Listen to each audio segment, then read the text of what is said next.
បាទសួស្តីថ្ងៃនេះខ្ញុំនឹងមកអឺបង្កើត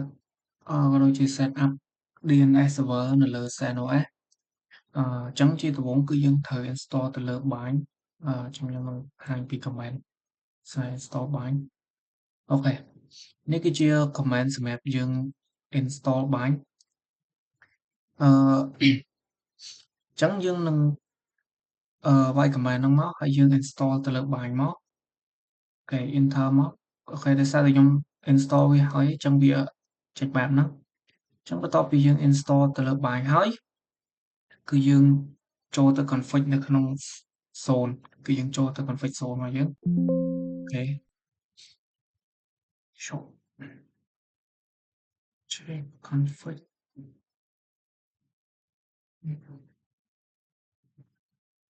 អូខេនេះយើងចូលទៅ config zone របស់យើង enter អូខេនេះគឺដោយសារតែខ្ញុំបានបង្កើតzone ហើយអីអញ្ចឹងគឺយើងបង្កើតបែបហ្នឹងមកខ្ញុំសុំលុបកន្លែងនេះតិច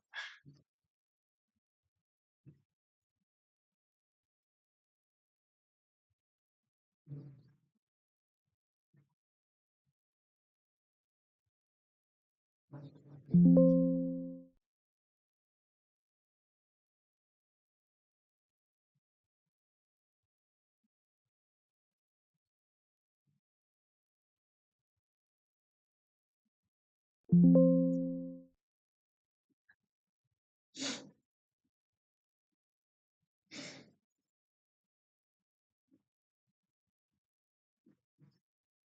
ូខេ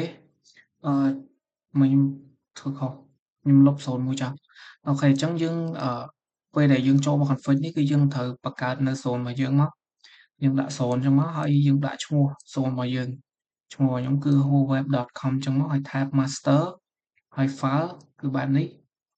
អូខេហើយនេះគឺជា reverse zone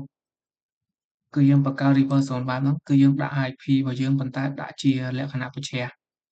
នេះគឺយើងដាក់តែ3ខ្ទង់ឯងជាលក្ខណៈបញ្ជាអញ្ចឹងបើអត់ចេះឆែក IP ទេខ្ញុំប្រាប់ពីរបៀបឆែកទៅលើ IP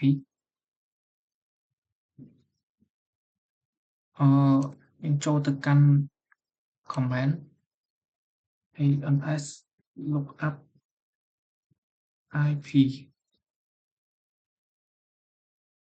អូខេនេះគឺជាការឆែកទៅលើ IP នៅក្នុងកុំព្យូទ័រយើងអញ្ចឹងក្នុងការបង្កើតនៅ reverse zone គឺយើងដាក់ត្រឹមប៉ុណ្នេះតែយើងលក្ខណៈបញ្ជាឧទាហរណ៍គឺយើងដាក់មកគឺវា72 168 192អូខេហ្នឹងគឺជា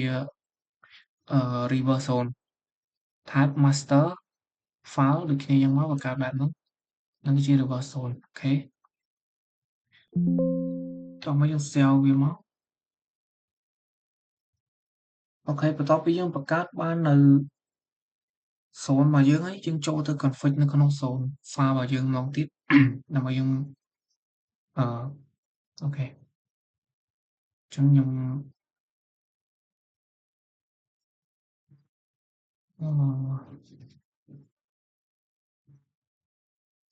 អូខេយើងដាក់មក